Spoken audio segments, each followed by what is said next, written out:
Whoa. Josh. Biggest Kahuna man. You're back. I am back. My boy is back. It's good to be back, actually. Is it? It's really good to be back, yeah. Yeah. I had a great time, though. Yep. Yeah. So you're back from Europe and your expedition to find the lost city of Atlantis. Yes. So tell me about Atlantis first. You had a bit of trouble there, didn't you? I didn't find it. You didn't? I searched. Oh.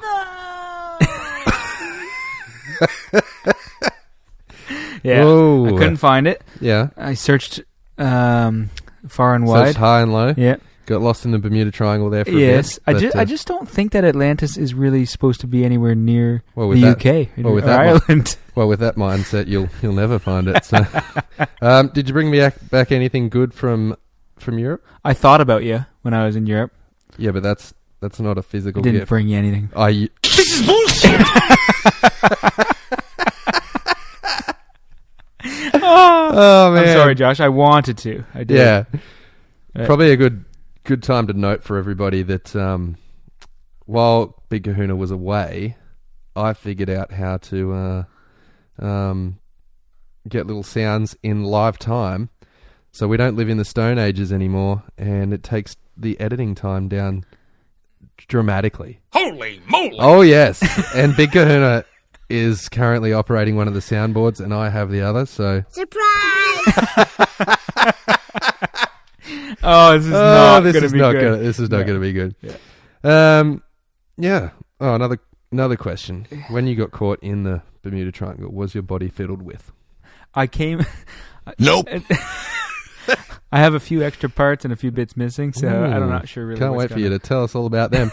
A few announcements before we get stuck into it. So the winner of the episode 7 movie quote quiz, congratulations again, goes to Coach Jono from Eastlake. No, not the. We want the applause. There we go. Yeah. So from Eastlake for guessing the movie quote question for episode 7. Coach Jono had the choice of claiming the new pair of oven mitts or the mystery box. So I suppose that we should open the mystery box. Oh yes, we better. Can you open the mystery box for me, Big Kahuna? Get it. Wait. Oh, it's so big. It's a big old box. Okay. Yep. All right. Yep. And inside, pass that to me. Thank you. It is a voucher for one free 30 to 45 second personalised jingle, valid until November 2035, made by Josh and his keyboard and drum machine. So there you go, Jono. Have some of that. Thanks for being a big part of the show. That's a really big box to have that tiny piece of paper in. I know. But that's what you get. So you've got approximately 17 years to claim it. All right. Alrighty. Oh. I reckon it's time for our intro tune. Kahuna, I've been waiting to do this for a long time. Yeah, this is pretty cool because you're using your little slide thing and stuff. Oh, there we go. And we're talking while it's happening again. Yeah. Just fading it in. This is called Perpetual Transit, this track. Yeah, it makes me feel good. Yeah. Makes you contemplate things like you're on like a journey where you don't know where the start is and where it might end. Yeah, because it's perpetual transit. Perpetual transit, yeah. It's like when I was walking through the Canadian Rockies and I stumbled upon that bear camp and, you know, it was...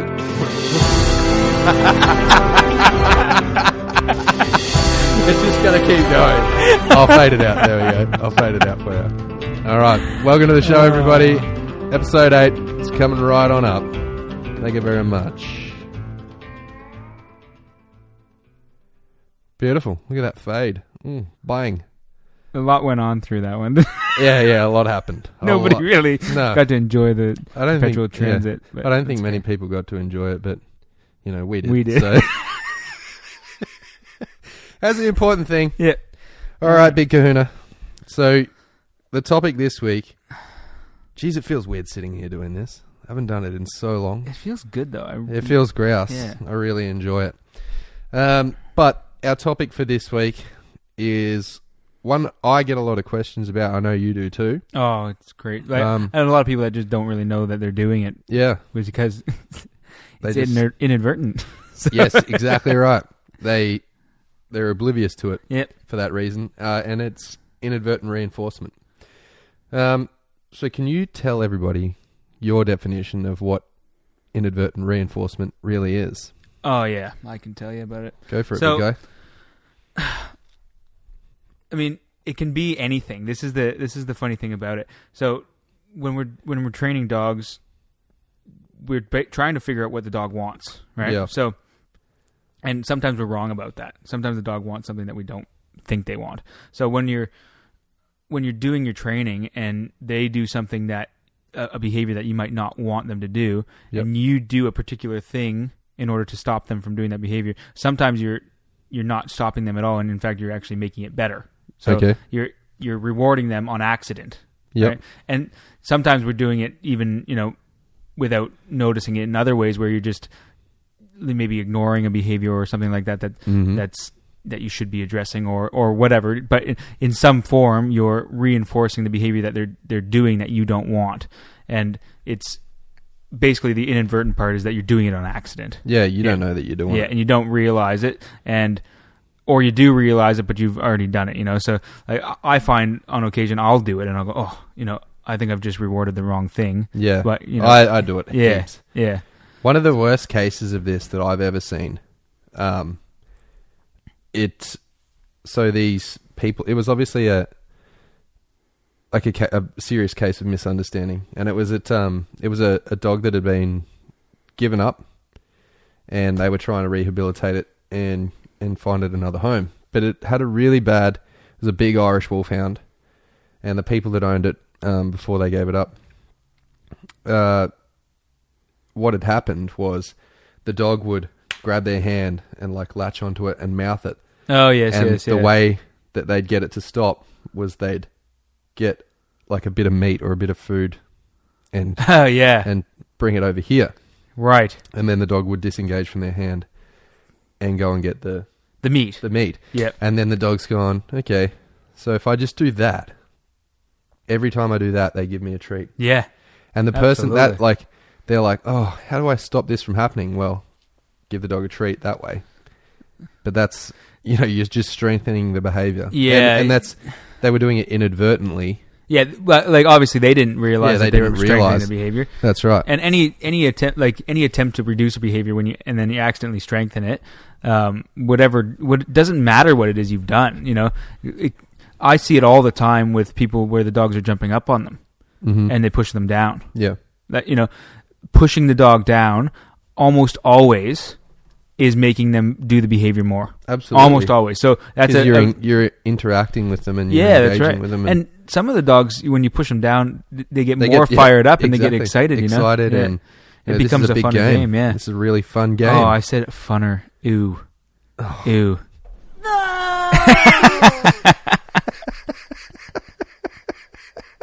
Just wait. Hold on. I got a better one. Yeah, you got a nice little vomit one. What else you got over there for the people? For these lovely people. Well, let me just see here. Have you got any Samuel Jackson? I do. Hold on.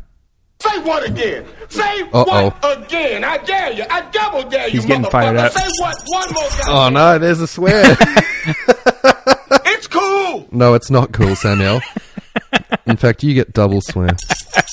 Right? You can't just come on here willy-nilly and start throwing your language about. It's just not good. No, not cool. All right, so that was a bit of a tangent, wasn't it? Yeah, a little bit. But the people had to find out.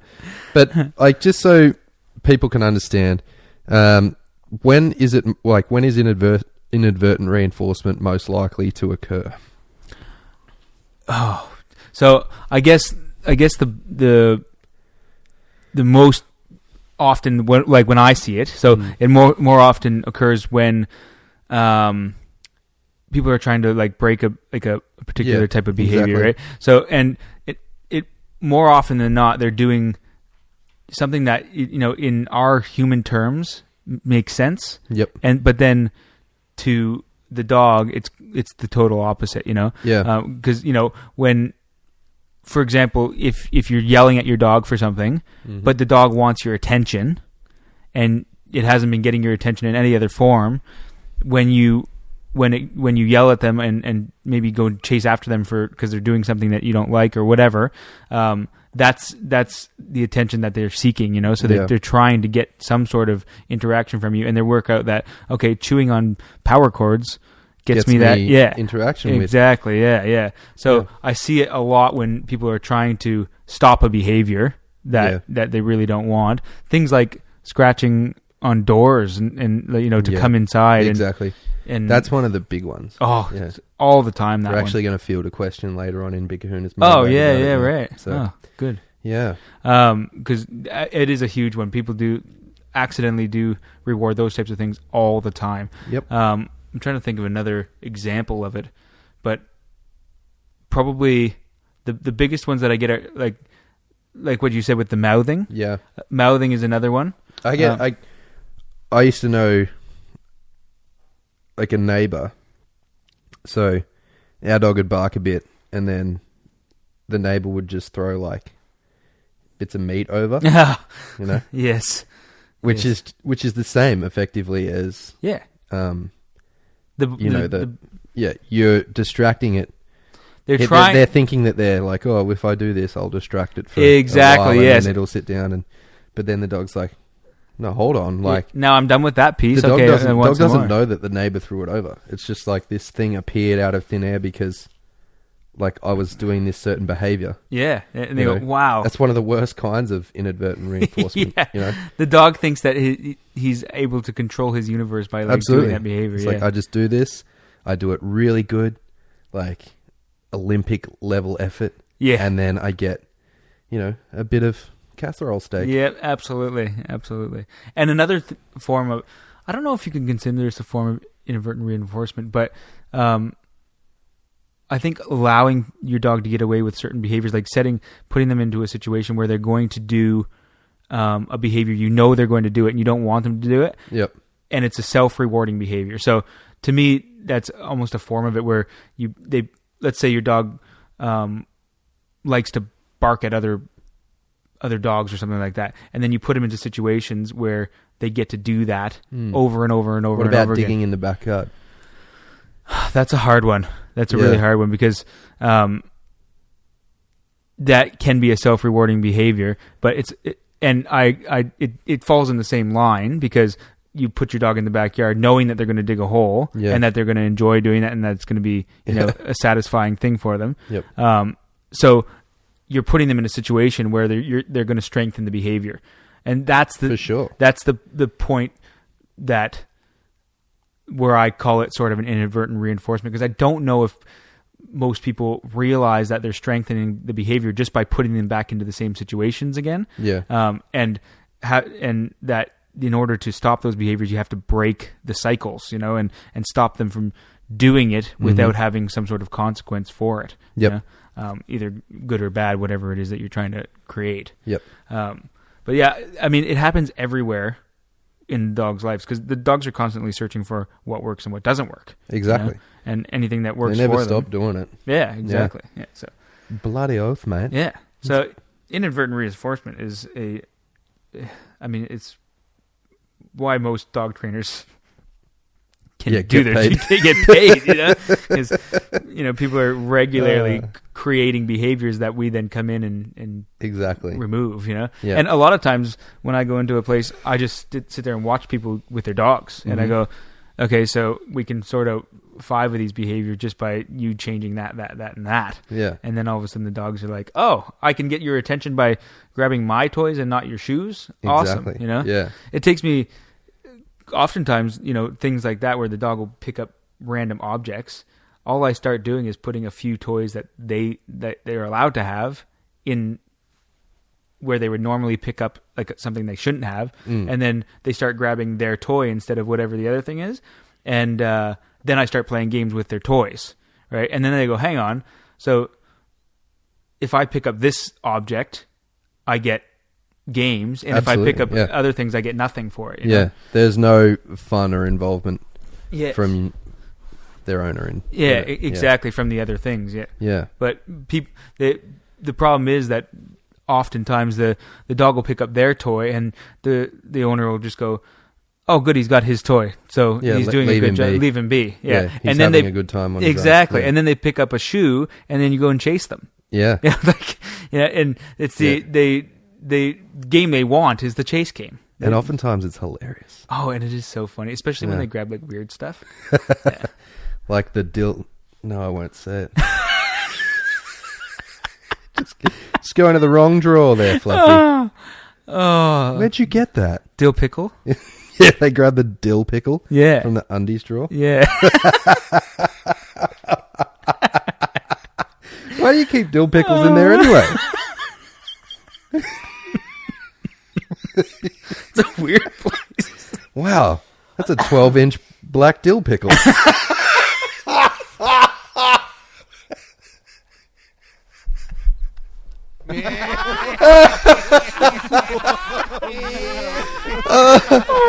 Oh man, not even really that funny. Nope.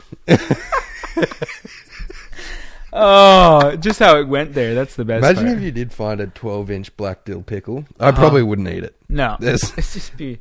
You know, I'm erring on the side of caution there. There's not a big enough jar. It's not a big enough jar to put the dill I don't think pickle that's in. the main concern. God. Oh. All right, so we're not going to touch on, like, we never really touch on topics like this for real long extended periods of time. It's just to sort of like present them in front of people, give them a basic idea about it, and then if you've got any more questions, you can ask us or you can go and research it yourself. Yeah, for sure. Well, the only thing that we can really talk about in this situation and as a general way of talking about it is to sort of go, you know, when you're doing things with your dogs, ask yourself the question, what am I doing here? You know, Exactly. like Well, you have to ask that question. Yes, I was going to ask you, how can we avoid inadvertently reinforcing our dogs? Oh, there we go. Yeah. Yeah. So you literally have to go, okay. And I do this all the time. And I continually ask this question to myself, because if you get complacent with it, it's easy to just go about, you know, maybe let's say for me, I've trained, let's say 10 dogs this week, and this works really, really well for these 10 dogs. And then the 11th dog wants, you know, it's different, and it wants the thing that I would normally not be using. So I have to constantly adjust the training for each dog. So when you're doing whatever it is, think about it and go, what does my dog want in this situation? Yeah. What am I giving them? Mm-hmm. And if I'm giving them something they want and they're doing a behavior that I don't want, obviously I'm going to be making the behavior better, right? So you have to think really critically about what it is that you're doing as a result of the behavior that they've done. Exactly right. Yeah. I think, you know, people think that like dog training and understanding dogs is like this voodoo black art thing there, but it's just like us. Oh yeah, you know, it is. Every living organism, like, yeah, you absolutely. know, does the same stuff. Like, you know, I'm trying to think of an example right now where, like, we as humans, you know. Well, like, you mean like as far as human is a great example of something where, okay, let's look at boxing for example. Yep. You take one person and they absolutely love boxing and they get a real thrill out of it.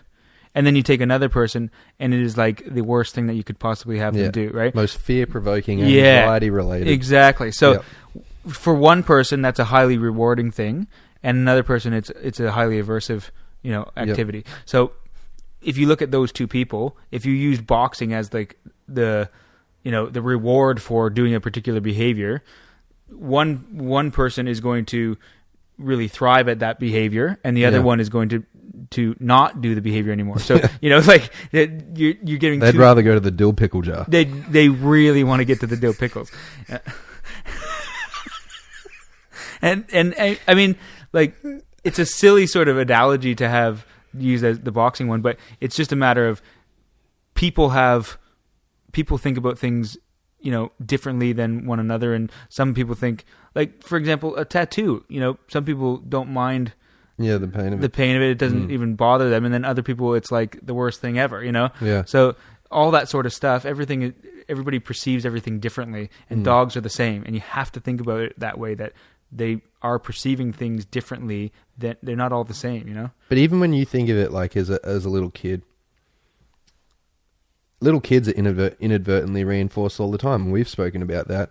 It's like little kids in the trolley being pushed around the shops and see something on the shelf that they really want, and they're like, Mum or Dad's like, nah, you probably don't need any more sugar, little Timmy.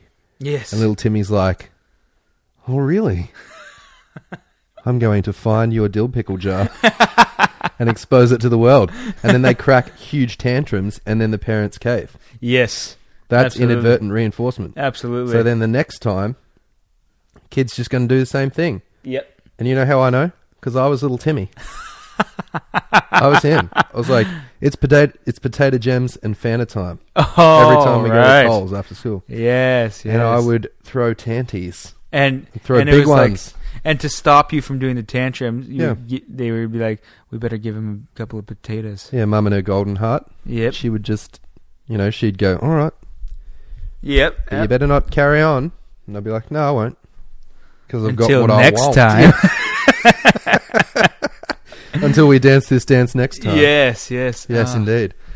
So So I there you guess go. that's a little bit about inadvertent reinforcement. Yes, it is. And Yeah. there's too many examples to be able to... There's a shitload. it's just ask yourself the question every time. There Yeah, you go. That's plenty. the answer. All right, coming up, you know what it is. I don't know what breed that it could be. Maybe a whippet or a small pigeon freeze. But if you stick around, you will see. 'Cause it's time for breed of the week. I don't know what breed that it could be. Maybe a Labrador or a SMG. But if you stick around, you will see. 'Cause it's time for breed of the week. Do you like it that we can sing along with it now, Steve? It's absolutely amazing. I realized that my voice could be heard still, and Yeah, I'm like, I better that's be right. quiet. No, you don't have to be quiet because we can do it all in the one time now. Because we do what we won't. All right.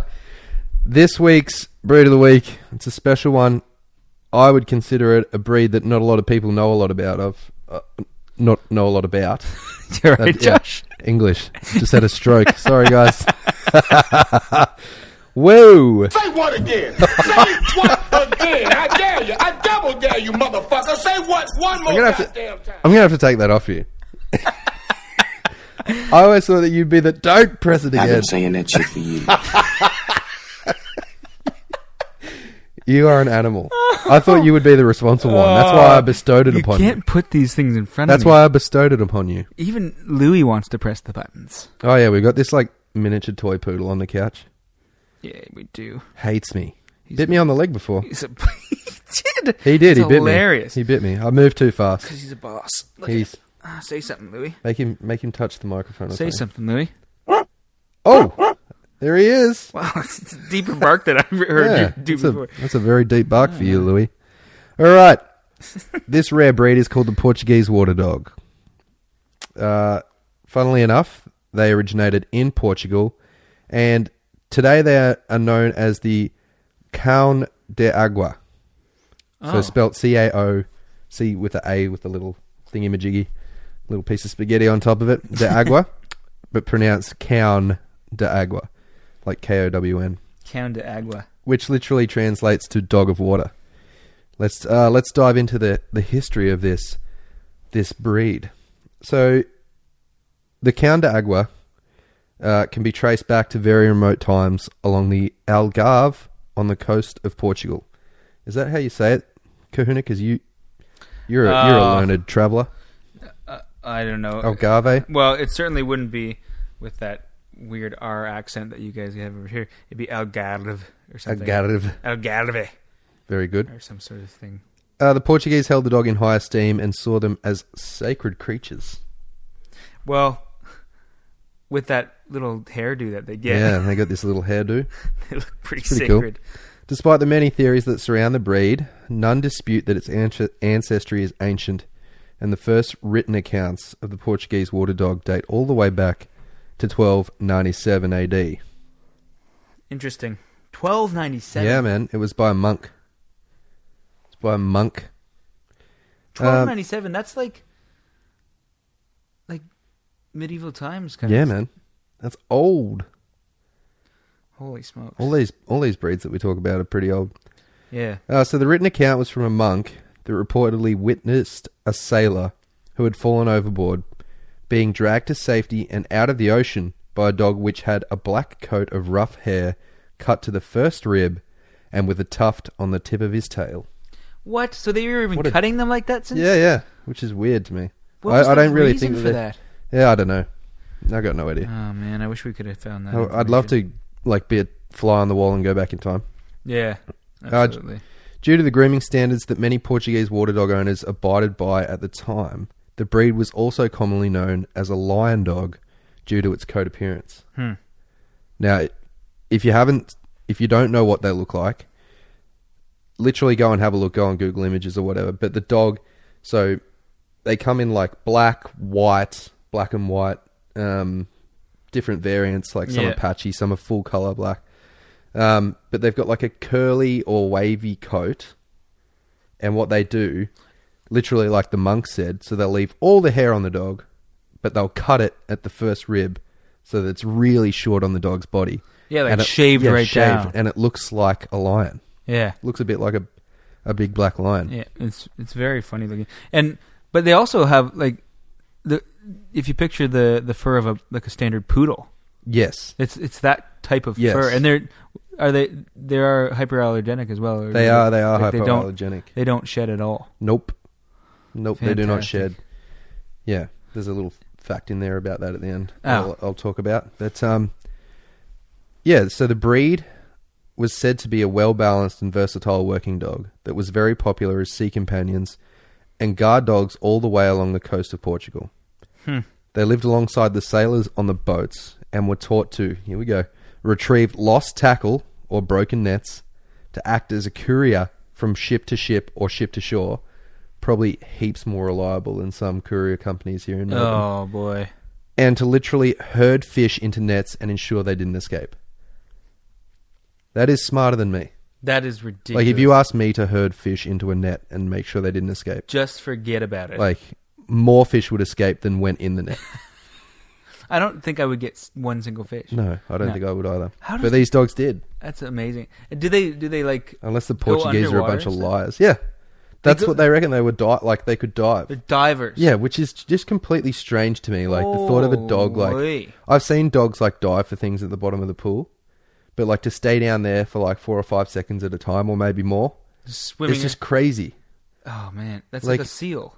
Like, how do you teach a dog to hold its breath?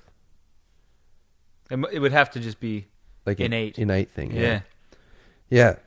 So all the ones that didn't hold their breath just didn't come back up, I Yeah. guess. And, also, I want to know how many of them got, like, eaten by sharks and stuff. oh, yeah. Because that would be nuts. Yeah. You know, like, they're in there and the fish are thrashing about and they're in the ocean, and then, you know, next thing, Bruce from Finding Nemo comes along and, you know, Scooting along with scooting along with a bottle of rum for the next boat, and oh man, yeah, like that whole, like, oh, I've got a message for Captain Greg over there.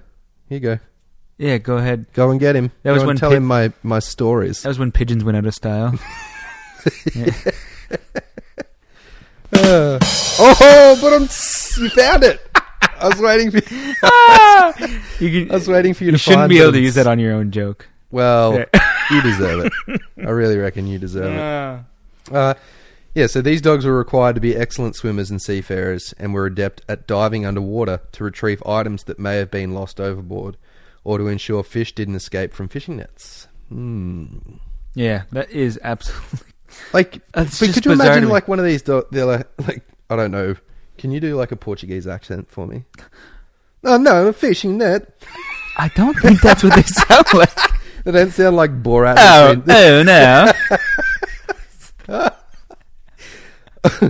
No. Fishing net. That's not it. That's an Italian. They're close. Bibbidi bop. Bibbidi bop. Bobbidi boopy. Fishing net overboard, doopy. Go and get it, Snoopy. It's So it's stupid, migrated to another country again. Yeah. Never But- mind. So anyway, but where were you going with that before we started? Like, could you imagine like a big old net and the dog's gone to the bottom to get it? See, I Like, you just go and can't get that picture. net. I can't picture any of this. Yeah, I'd love to see it for myself. I know. And you know what? Like, there are things, like, in Canada, it's massive, apparently. Like, dog water sports where they get these dogs and other dogs like that are, water dwelling and do well working in water and stuff, and they do trials like this. They do. I want to talk about it in one episode. I'm going to research it properly and we're going to talk about it, because this dog, when I was researching it, it led me to like find out about all this stuff. I was like, what the hell? Well, we need to go over and watch one of these. Yeah, for sure. It's amazing. When the tax office stops taking all your money. $2,000 of mine at a time. Oh my goodness. Sons of bitches. Sorry, ATO. Yeah, so let's fast forward to the early 1930s, Kahuna, and the breed was on the brink of extinction. So, an old 700 years later kind of thing. Yeah. The whole 700 years later. Wow. Not much happened in that 700 years, I don't think. It was just a heap they were just a whole bunch of perfect dogs, and then near the 20th century, they just all started dying. Yeah. They were like, it's been real good, fellas. Yeah. It's been a good run.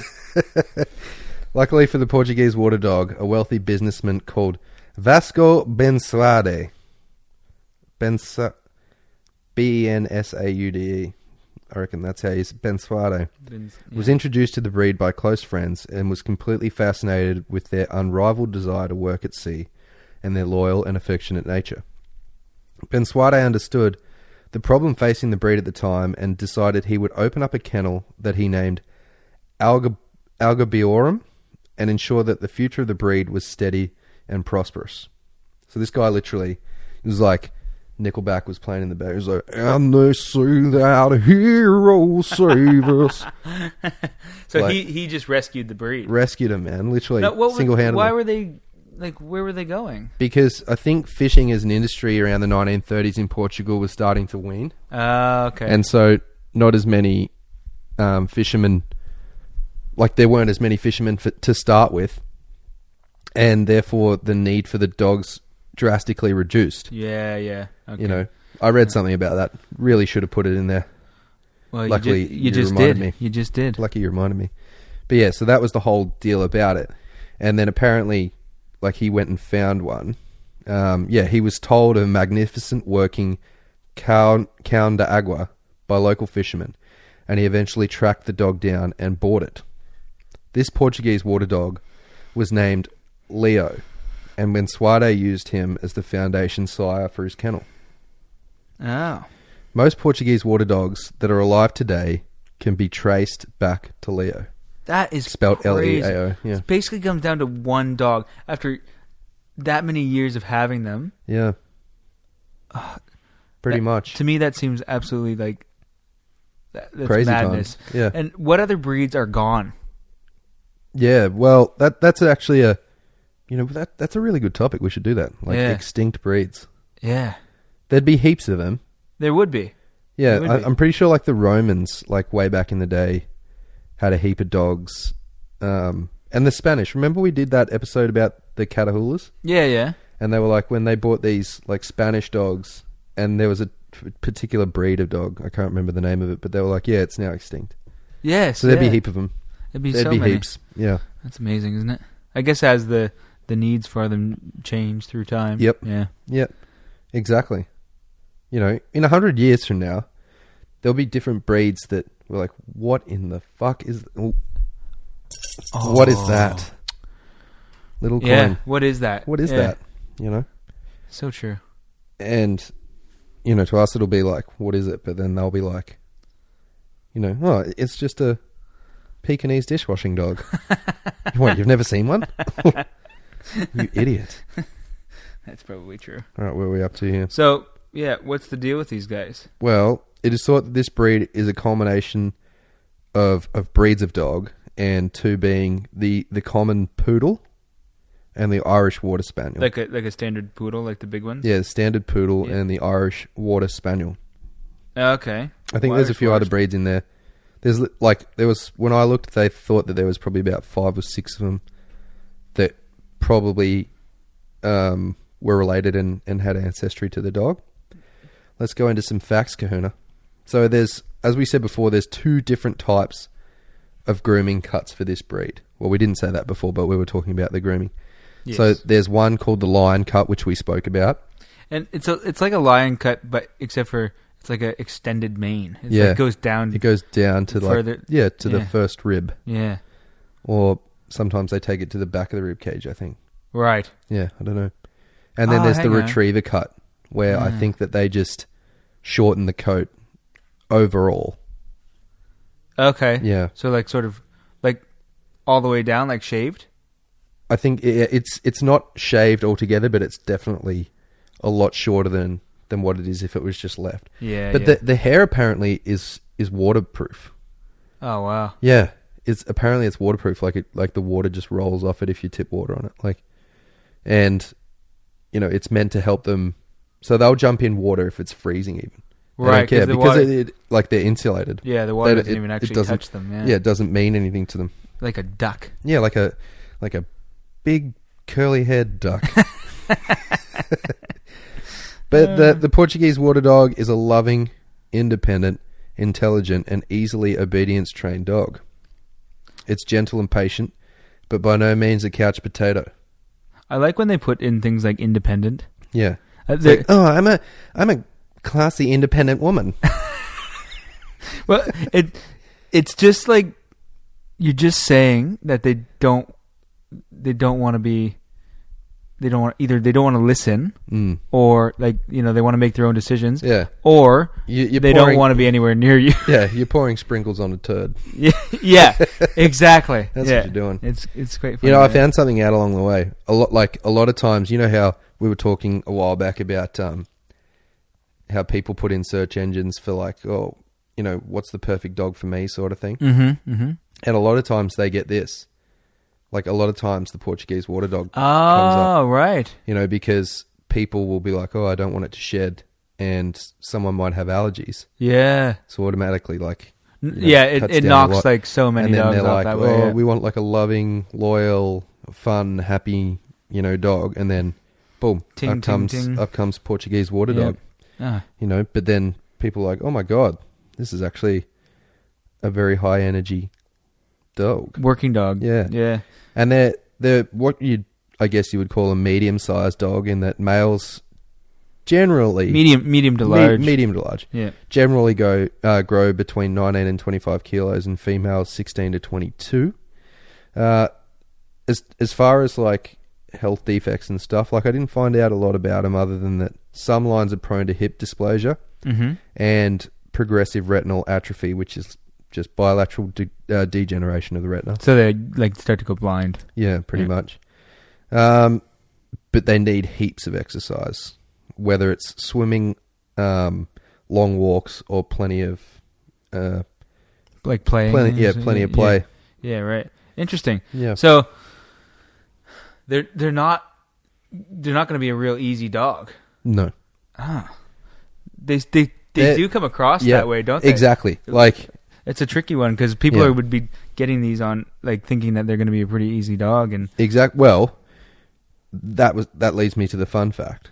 The fun fact is that Barack Obama and his family introduced 2 Portuguese water dogs into their family when he was president. So Bo and Sonny, and one of them bit a lady right on the nose or on the face. And they like this breed became super popular because Barack Obama got 2 of them. right.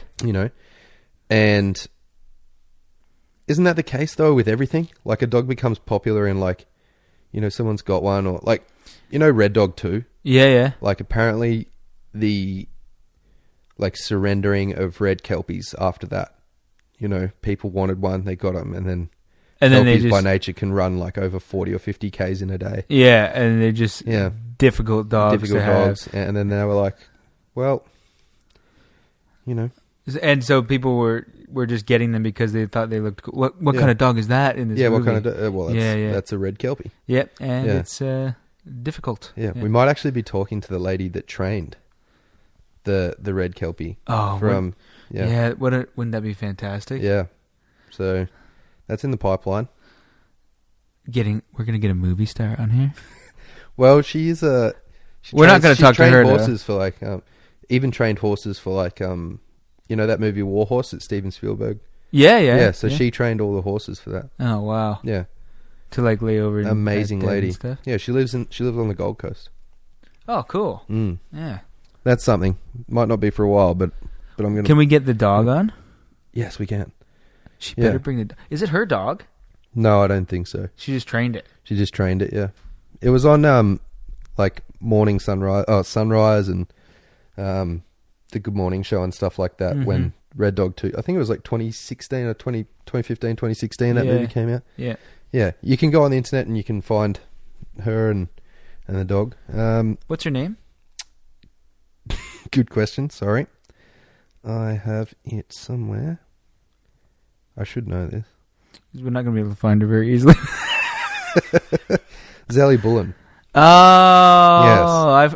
I've heard that name in some Bullen. of our contacts back and forth with people. She's pretty, very, very famous. Very famous lady. I wonder if she's trained any Portuguese in the water animal dogs. training world. In the animal training world, yes. But, so what happened was that people would get these dogs, like Portuguese water dogs, because like Barack Obama had them and stuff. But like they're proper working dogs. They make really good search and rescue dogs. That I found out. You know, because you could use them in like water situations as well. Yep. People hiding on the bottom of the river. On the river. Yeah, they're like, I'm not coming out. Yes, you are. Hiding down there with his dill pickle jar. Don't capture me. I got a 12-incher in here.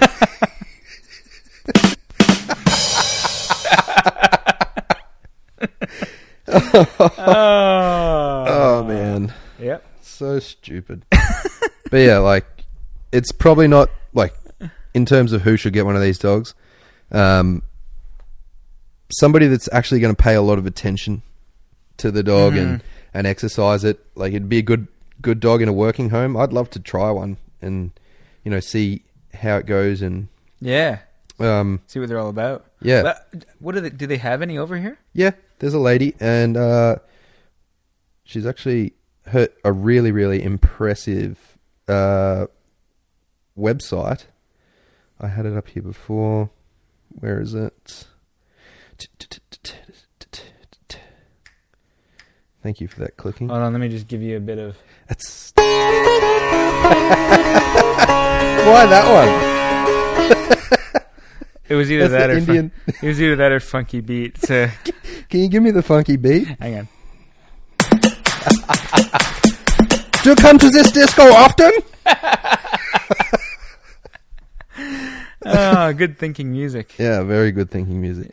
That's the disadvantage to this whole system now, is that even though it is a lot easier to edit, like, well, it's now just in that we there. have to edit all that stuff out, it's I'm going to be not more. going to. It's going to be more editing. I'm Things not doing it. Definitely. Here we go. The kennel's called Blue Grace, and if you go on there, she has a really good website. She lives, I think it's like a little over 2 hours north of Melbourne. And her name's Jane, and yeah, she's got some really nice dogs that I've seen. Like I haven't physically seen them, but I've seen a few videos and stuff of them. Yeah. And she outlines everything, and she does her due diligence by she has to meet the people first. She makes it a point that they come out to the property where she lives and interact with the dogs and see what they're like and whether it's going to be a good fit or not. So that is creepy. It's just moving on its own. It's just moved from all the way up to the bottom. Is that what I was hearing? Now it's moving again. Why is it doing that? Oh, poltergeists. I don't like. We've got this new machine, ladies and gentlemen, that like allows us to adjust the volumes of each track that we record. And occasionally this machine just decides to move the little knobs and stuff up and down on its own. It's like it's being moved by ghosts. A spirit. It is. Yeah. Absolutely bad juju. Freaky. It's freaky. Oh. And it scares me. I think about it at night time. Do you think it's like a bit of artificial intelligence and it doesn't like some of the things we're saying? It's exactly. Just like it's trying to shut us down. It is. This is artificial intelligence taking over, man. Yeah. I try and tell people about it all the time, and they're just like, no, Josh, you're crazy. And it's like... I've got proof now. You tried to say it on our podcast, and they shut it out. Yeah. It just... That's right. Yeah. It's doing it again. I don't know what is going on here. It's doing it. Look, artificial intelligence is just... Josh, where'd you go? It's literally... Oh, now it's just turning me back up again. Oh, wow. That son of a bitch.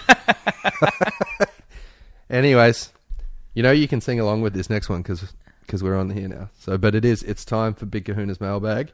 And I think we've got 1 or 2 questions, don't we?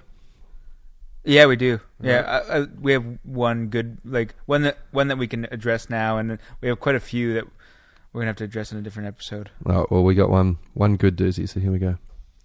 It's question time for Big Kahuna. Like, why does little Fluffy always shit on my doona? Why'd she bite my girlfriend when I'm trying to spoon her? And all these questions and more on Big Kahuna's Mailbag.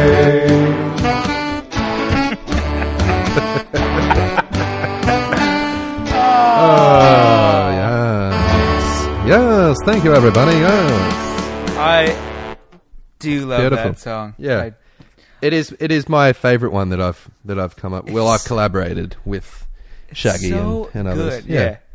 Simple man. Little riff on the ukulele was how I first came about, and not one of Shaggy's songs are better than that song. Not even one. And not even wasn't me. no, Yeah, definitely not. you hear that, Shags? Cop that. He's really copping it for absolutely no reason. It. No reason at all. Oh well. Alrighty, but first cab off the rank is a personal friend of mine. Oh wow. Yeah, big shout out to Big Paddy. He was the coach of the old Zavs under 19 Premier Reserves, and he won a grand final about a little over a month ago. Oh wow. So good on you, Paddy. Old Zavs. Fantastic. Old Zavs, the team we love so dear. Premiers you were this year. Oh. Good on you, mate. He writes, Big Kahuna, first off, I just moved back to Brisbane from Melbourne with my partner and our Nova Scotian duck-tolling retriever. We think Billy is having some problems settling in here. She has become aggressive to other dogs. It started when she was barking. Do you think she's upset that there's not as many coffee shops? Yes, definitely. She's a bit of a snob dog. Yep. Okay. When she was barking at other dogs through the fence. We think she might have learnt the behaviour from the other dog she lives with at the moment, in brackets 9-year-old female miniature schnauzer. Okay. Bark, bark, bark, get away from here. Except she's like really old.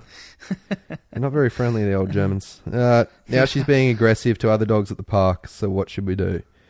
Secondly, Billy will sit at the back door and bark repeatedly, even though I know she doesn't need to go to the toilet. Should I just wait her out until she stops barking? She'll bark for probably between 15-20 minutes at a time before she gives up. From Pat and Emily in Paddington, Queensland. Thanks for your question. Over to you, Kahuni Booney. Okay. Where do I start on this one? All right. Well, there's a couple things here that I'm trying to work out. Well, Nova Scotia duck-tolling retriever. That's exciting. Yeah. They're That's bit a of fun. Canadian dog. Yeah, they're a bit of fun. They are a bit silly though, aren't Yeah, they? they're a bit strange. They're funny dogs. Okay, so having some trouble settling in. I don't really know how long they've been there for. They've been there for probably about a month. Is that Louis growling? That's Louis growling at me. You dare give me that side eye again, you son of a bitch. Louis! Are we going to throw down on the couch? What are you on about? You Just look at your perm. I'll knock that perm straight off your... Nobody gets a perm anymore, Louis. Yeah, I'll kick you Come on. straight in the tits. Come on. Oh, Louis. Hey, Louis. He's literally... Look at it. He's looking at me. He's doing growling. it again. Yeah. Yeah, he's growling. Let's see if we can get that on the Here, on the hold mic. on. Get that down there. Yeah, keep going. Oh, what are you going to do about it? What are you going to do about it? Huh? Oh, yeah, you snore. Yeah. What are you going to do about it? Oh, yeah. Yeah. You look like a big dickhead. Yeah? I'm going to break a skateboard over your head. Yeah, that's right. Turn away. He's like... Oh! What do you got to say about that, you little dick? No, this is not a sound effects board, guys. This is not sound This is effects. an actual dog. And This is King Louis I'm going to take a photo. trying to put his big boy pants on. Yeah? People are not going to believe that this Yeah. is real. People are not going to believe it. I'm going to get a little video of this myself. You know, this is really stupid because it's taking me 10 seconds to take this photo. He's still doing it. It's now taking it. Yeah. All right, we need to get back to the question. Okay. we definitely need to get back to the question. So, Louis, stop interrupting. Yeah, stop interrupting. Unbelievable, buddy. Yeah. Okay, so anyway, sorry about that, guys. But it Sometimes it just happens. really weird. Sometimes Louis just wants to throw down.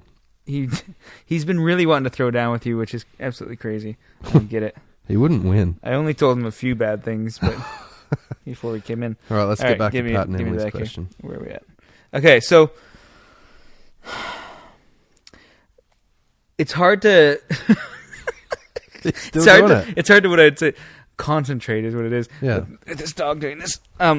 So without knowing how long he's been there. He's been there about a month. A month, okay, yeah. So a month, I would say the dog has had enough time to adjust to things. To adjust so obviously it's not adjusting well. Yep. The other thing with it is... Well, Billy didn't live with another dog before this.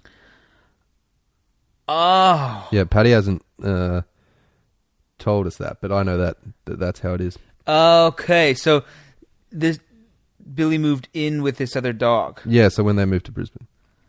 So I have a bit more of it. Okay, now this all makes sense to me. Yeah. Okay, got it. So, moved in with this other dog. That dog, from what I gather here, barks at the fence or something. When a dog, when any, like a dog or a person walks past. Maybe you just told me that. I did. So dog barks at the fence, and Billy has been doing that as well. Yes. Right? So, learned the behavior from the other dog, and is now, to me, I think, trying it on in new places. Sure. And then it's working. Yep. So it's achieving a goal. Whatever that goal may be. It doesn't sound like Billy had like anxiety issues before. No, she didn't. So it could just be, like, does she have a go at the dogs if she gets to them, or is she, like from what I've been told, if they get up in her grill, like at the park and stuff, and they're being real boisterous and she's just not into it, then she'll have a crack. She'll have a crack. But she, like, when she's barking at them, if she gets to them, she's not really having a go at them. No. Right? Yes. Okay. So, I mean, it seems sort of like just a learned behavior that gets her a reaction from the other dogs. And I think that she's like sort of reaching maturity.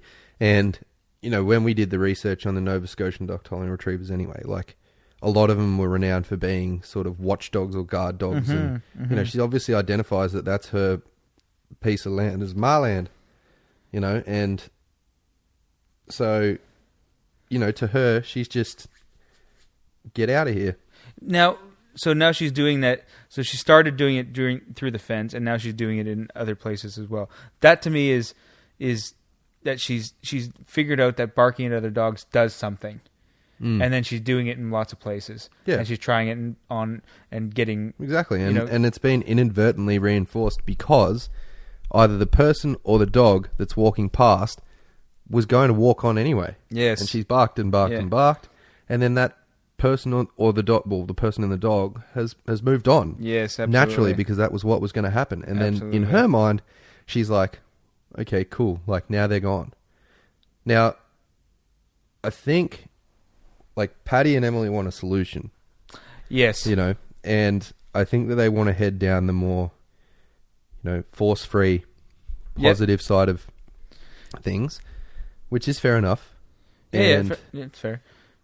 It's just going to take a bit longer of a time.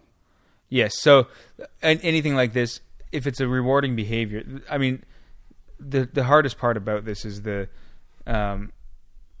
especially if you're not going to use any sort of aversive corrections or anything like that.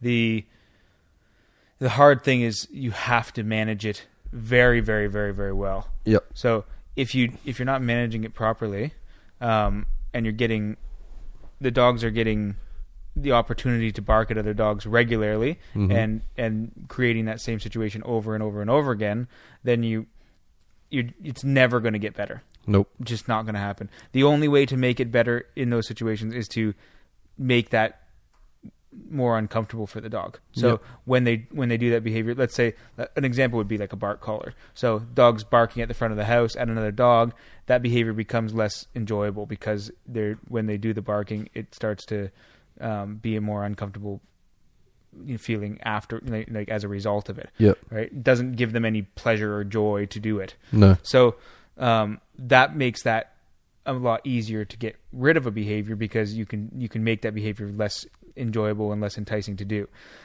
If you're not going to go that route, you have to stop them from doing it. Like, you have to stop them from being able to be in situations where it's going to happen. Yeah. So my first order of business would be to not allow the dog out at the front fence where it's going to bark at other dogs. Yeah. Exactly.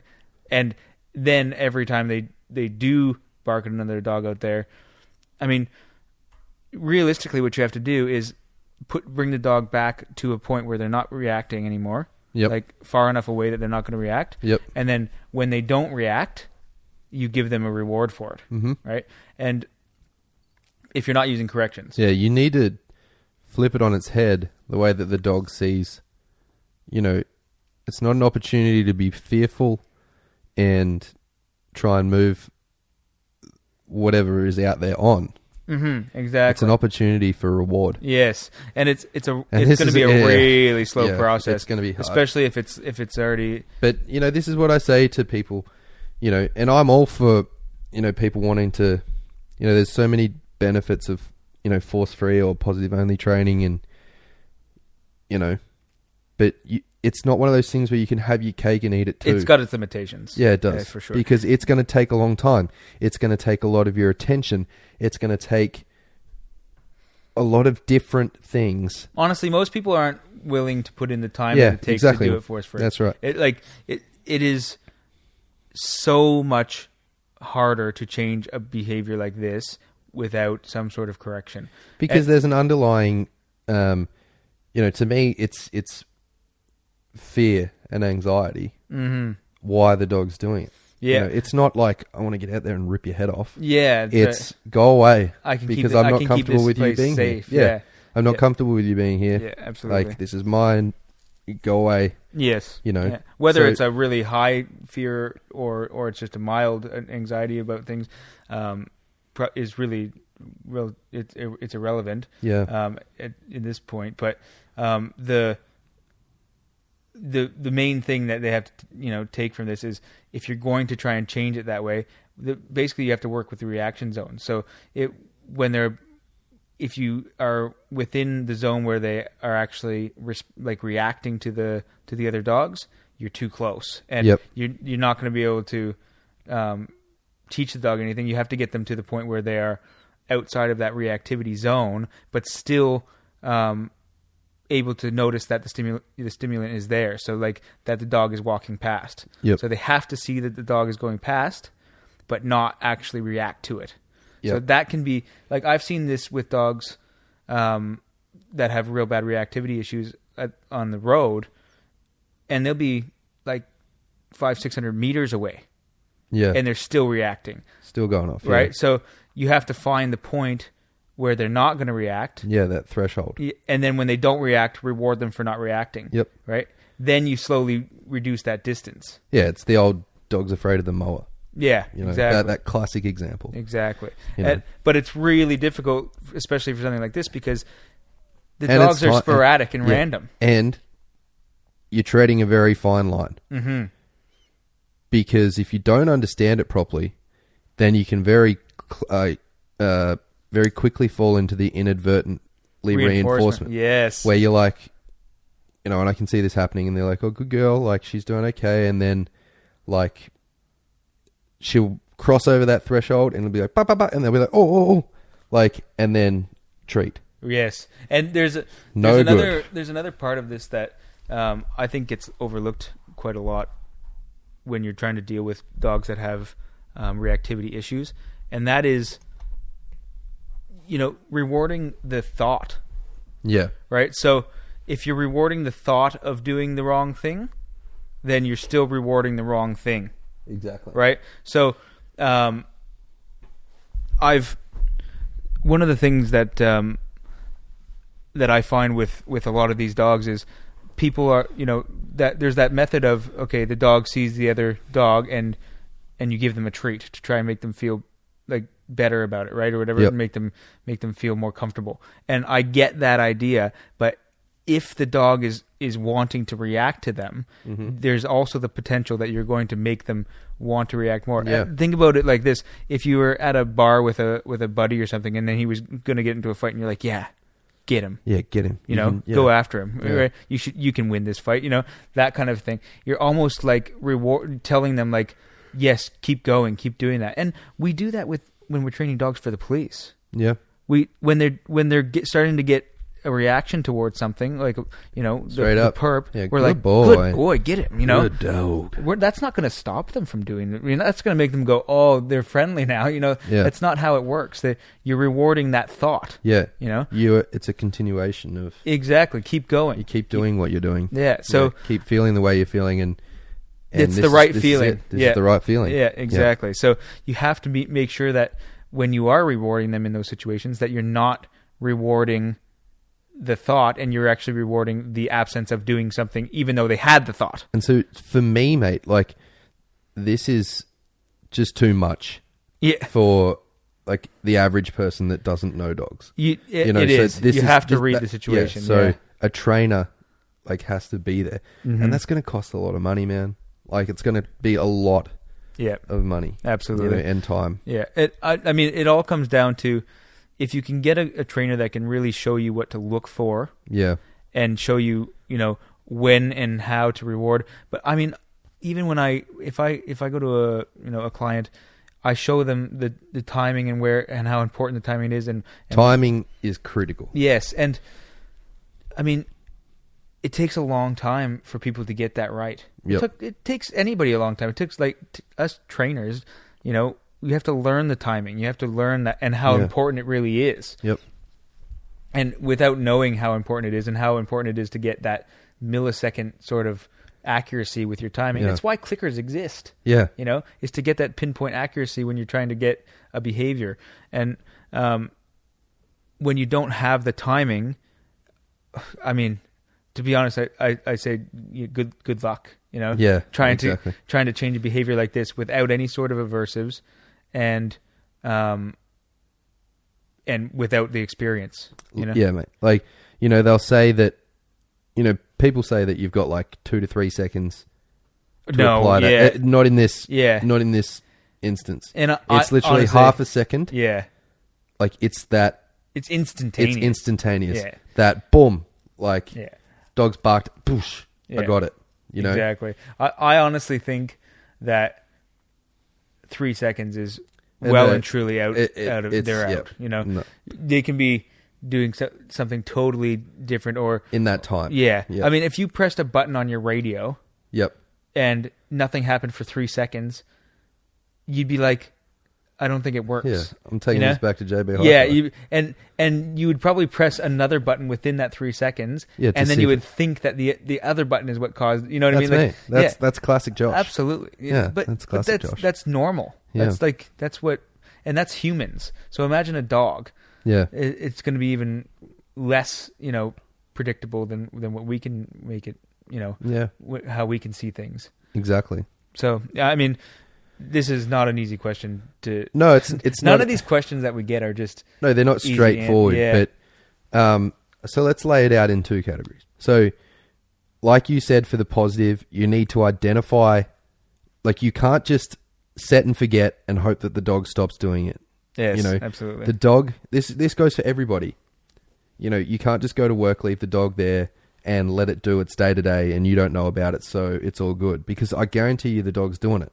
Mm-hmm. And they're getting highly rewarded for it because they can keep the place safe all day. And the strength and the behavior is strengthened and strengthened and strengthened and strengthened. You need to be on top of it if you want to do the force free, positive only, like, alternative to it. Even if you don't want to do that, you can't leave unless you have a bark collar on the dog. That's you right. absolutely cannot leave them there all day. You can't leave them there all day because it's unfair to correct the dog for that behavior when you get home and not correct them all day. Yep. It's unfair to the dog to do that because then there's it's confusing. So can I do it or can I not do it? Because sometimes I get a correction for it and sometimes I don't. And it needs to be a clear line that you either get a correction for it or you don't get a correction for it. So when you're not doing, like when you're not there to action on the behavior, you need to stop the behavior from, that's a management situation. You need to stop the behavior from being able to occur. Yeah. You know, so I would do it, if you had a backyard or something, then that's where I would put the dog. I wouldn't let it roam and be in the front yard. It's just not something that I'd allow to happen. I'd take the dog, well, that doesn't solve the issue of, the dog barking at other dogs and being, of course it doesn't, but at least it stops them dogs from having more reinforcement about it, though. No, at the park, you know what I mean. Oh, so that's the one thing. That's in the home, and then taken to the park. I just think it's a bit nervy. Like, she's probably been roughed up a few times. This is at the park, and she's gotten a bit fed up with it, and now she's matured a little bit more from, her being a little puppy, and she's starting to, and also has learned that showing a bit of aggression works. Exactly. In other places. Yeah. So why not? Why wouldn't it work here? And I think people get too wrapped up around the axles about like the whole aggression thing, and they get scared that their dog's aggressive, and they haven't seen true aggression. No. Haven't seen true dog aggression, like when another dog is like latched on to another dog's head. Yes. And there's no sound made in the lead up to that. It's just two dogs, two hard dogs, like trying to get off the lead to get to each other. Yeah, absolutely. And then bad stuff happens, and then you're pulling a dog off another dog, and it's bad. Yeah, that is is aggression. That is the true. I've seen things where a dog will be like fleeing you. Yeah, like and people it's that think little that's like aggression. The little nibbly bite that they do on your skin every once in a while. Yeah, and people go. They ask me the question: Is my dog aggression? No. Yeah. No. Is my dog aggression? Is my dog aggressive? and I go, is your dog the definition of aggression? and because people really don't understand what that sort of stuff is. So some of the things are. But imagine it this way. So you're at the pub, and a guy just like runs up to you, and then he starts like poking you in the face and jumping around and like invading your personal space. And are you just going to allow that to happen, or are you going to be like, get out of my face? Yes, yeah. Potentially push him, or her, or whatever. Absolutely, yeah. Think about it like that. Yeah. And then if they keep coming back, then you're going to escalate. You're going to have to either walk away, or clock them. Yeah, exactly. Yeah. The big Kahuna, right straight, just a chin buster, standing just square on and just like sock 'em. Have some of that. Sock 'em boppers. Rock'em sock'em robots. You rock'em sock'em robots, yeah. Yeah. So think about it like that, because a lot of people, you get that question, I get it a lot, they're being really aggressive. And it's like, well, no, the dog's just not into having heaps trying to communicate. It's trying to communicate. Yeah. That's the way that dogs communicate, and there's a whole lot worse that can happen because of it. But just because, you're not comfortable with it, or it may be out of line with how you want your dog to be, or how you, saw things panning out when you first got the dog.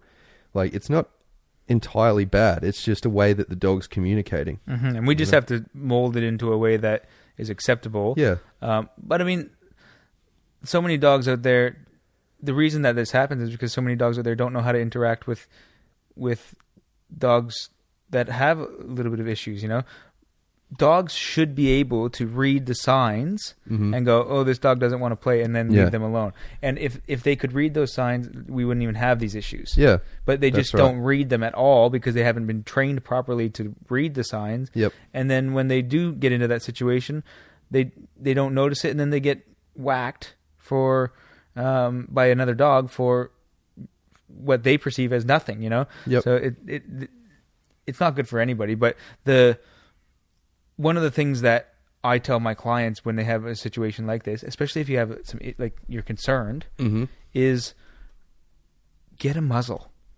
Yeah, Just keep everybody safe. that's right. Your dog, the other dogs, keep everybody safe.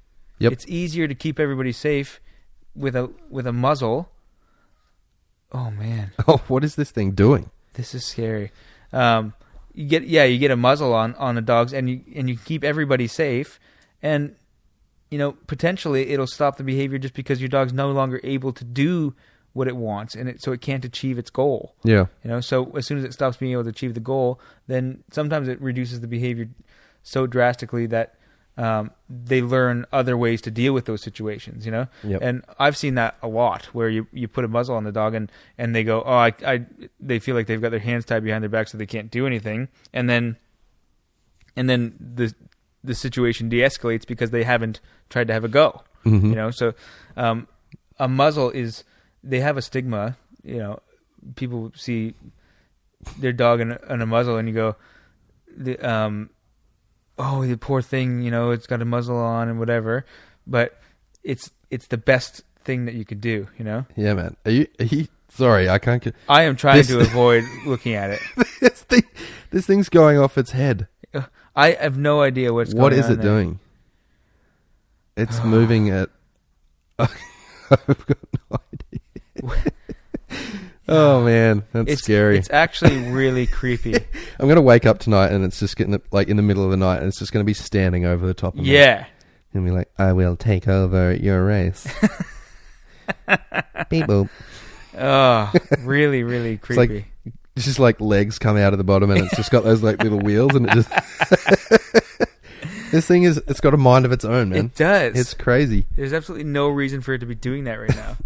There's lights fucking flashing everywhere and it's just crazy. There's been a few swears in this episode. Yeah. I've had to get them out Samuel. because you've been away for so long. Well, Samuel did too. But yeah, I don't think we've got enough time to answer another question. No, not in this definitely episode. not, We've got a few. We promise we'll get them to you, and we really appreciate that you guys have contacted us and put your ideas to us, and hopefully we can get some answers for you. Mm-hmm. But yeah, keep sending them in, and there's a couple on like some like bad anxiety and stuff like that, and yeah, we got a few questions about. I think we're gonna do a whole episode on anxiety issues and separation anxiety and stuff. Yeah, yeah, and hopefully be able to cover off on some of that. We're gonna get to it, I promise. But it's a lot of topics, that's for sure. I've been told to mention to people, and this is completely against my nature, but if you could leave 5-star rating or something on iTunes. Oh. Coach Jono actually sent me a private message and he's like, you need to tell people to do that. And I'm like, I can't tell people to do that. This isn't Nazi Germany. Stop moving, machine. It looks like a little... Maybe Louis controlling it with his mind. Louis, stop it. But yeah. That's enough, Louis. Go here, Louis. But yeah, completely forgot what it was. Oh yeah. 5-star ratings on iTunes, people, if you could. And if you could even leave a review, that would be monstrous. Yes, it would. Oh. It would really help us. But yeah, also, this is the quiz for this week. It's not a movie quote. It's a little riff. Ooh. It's a bit funky.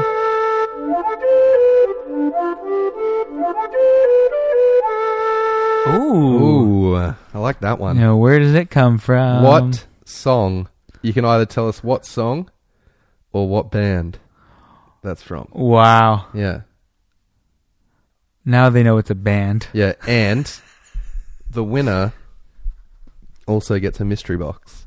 No. Yeah, because I don't know what the... We still have the gloves. Yeah, we do, but they're just sitting somewhere. I've lost them. Oh. Yeah, I've got like a LED like 4-wheel drive light that somebody can have. Like, it's like the smallest light bar ever. I want one. Can I answer? Well, this you're not allowed to answer it. You're not allowed to answer it at all. Okay, so with that, I think that's us. Yeah, I think that's us for this episode. What do you got on for the rest of the week, mate, and the weekend? I've got so many clients to catch up on. Yeah. Oh.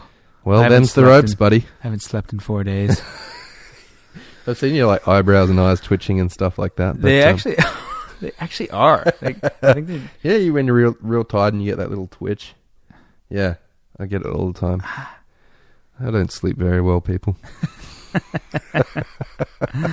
I don't remember asking you a goddamn thing. But you are so rude with that thing. You are so rude. I've been waiting to press that one. I should never have. I've created a monster, but nobody wants to see Mozart no more. They want Shady. I'm chopped liver. So if you want Shady, this is what I'll give you. That's it. Next time you and Louis aren't operating that machine. Thanks for tuning in, everybody. Oh yeah, It's been great being back with you guys, and you know what? I reckon we might even have an episode next week as well, because I'm not going to Brisbane anymore. Can't really. Maybe. Yeah, we'll see. All right, thanks everybody. You guys are the best.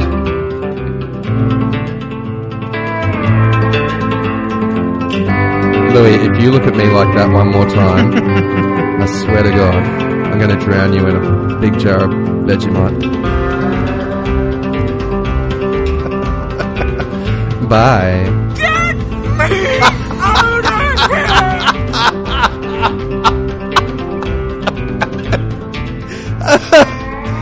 Oh, soundboards are the best. See you, everyone. All right.